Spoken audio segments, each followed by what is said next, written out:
Okay, so just so the picture will be completed, let me address the question as quickly as I can because I'm really busy with a lot of stuff. So people ask, so what is the Russian interest here? I mean, they sacrificed the whole world, and what for? For the Israeli cuckers, this bunch of assholes in Israel, and Israel is not really an ally of Russia. Presumably, it's an ally. It's like in Western affiliated states. So what's going on here? What the fuck? I mean, is it some kind of a satanic plot? Yes, it is, but there is actually a very specific, real politic issue that should be noted by the people that do not understand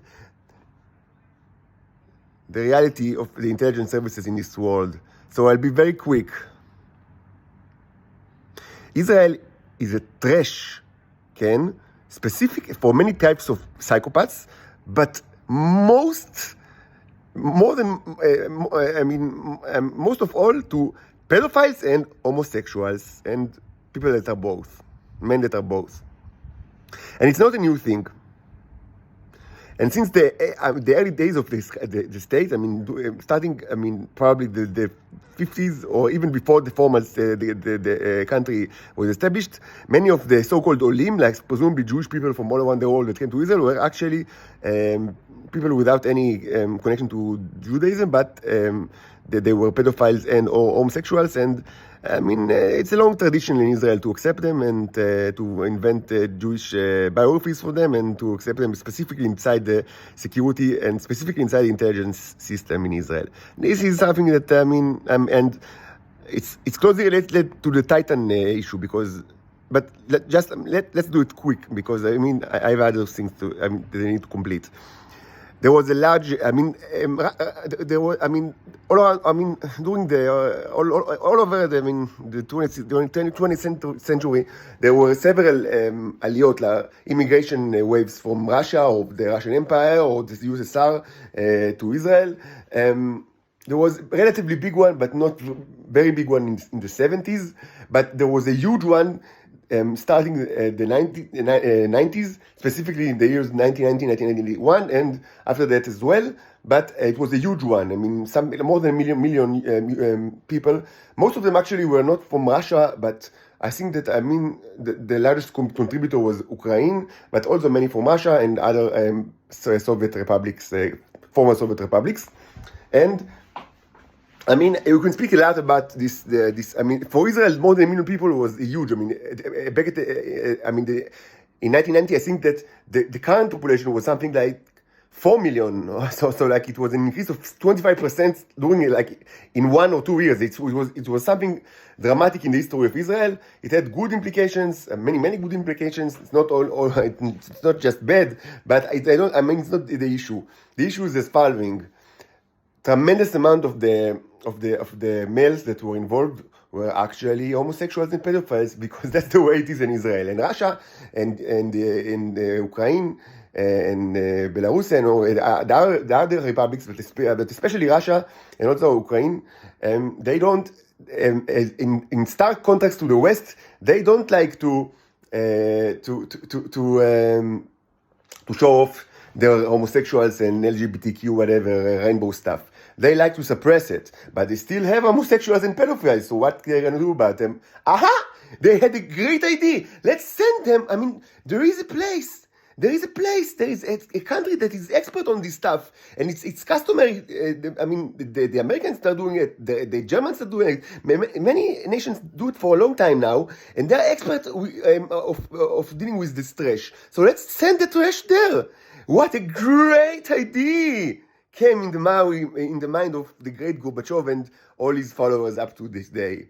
What an excellent idea! Send the trash to Israel! But they need wives. Aha!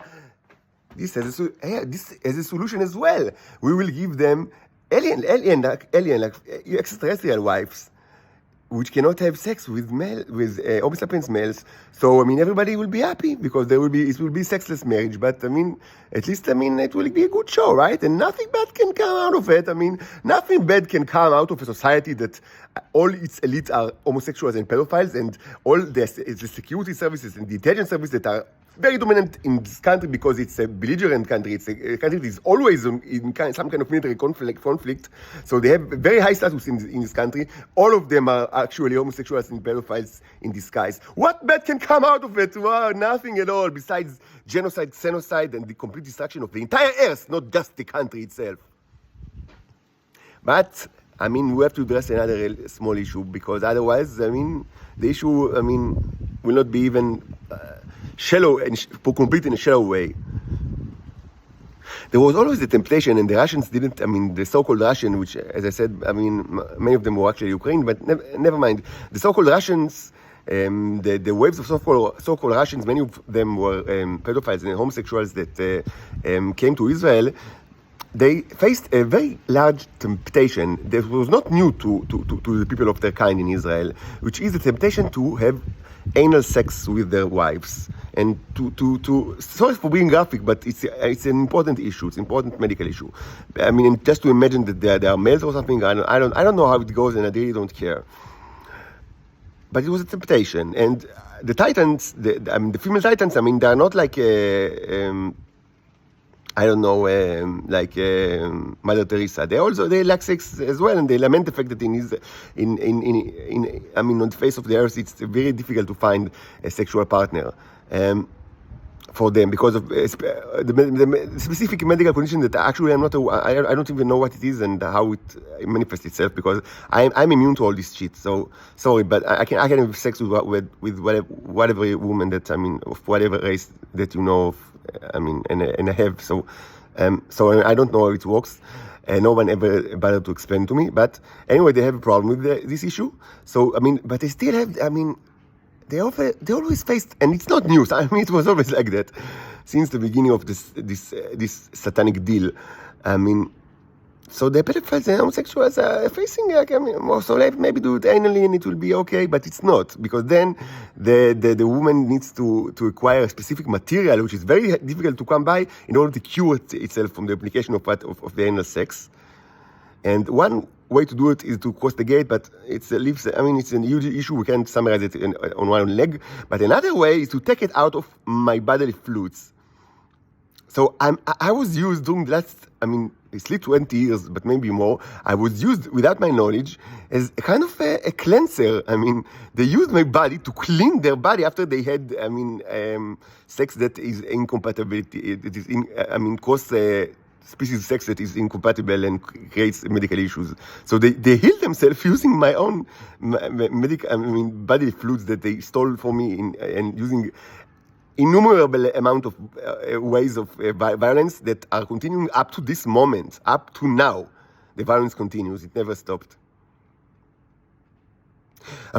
All this is kind of not very comfortable from the perspective of Vladimir Putin to speak about. So I guess he measured the option one, speaking about this really uncomfortable issue, and other risking the entire earth, and subjecting it to destruction by alien forces. And he said to himself, okay, let's take plan B. Israelis are, they are also, they're readily inclined to always take the riskier option. So if I'll just go with the flow, and everything's going to be all right. So, fuck it, let's lie to everybody. And that, my friends, is the answer of how it is possible for the Russians to collaborate with the Israelis on such an important, on a subject that there is no subject in the world, and there has never been one that is more important than it. Homo sapiens, you are really shitty people. All of you. I really think that you should be replaced with robots. I'm that serious about it. It's stinky race. It's disgusting. You are all disgusting.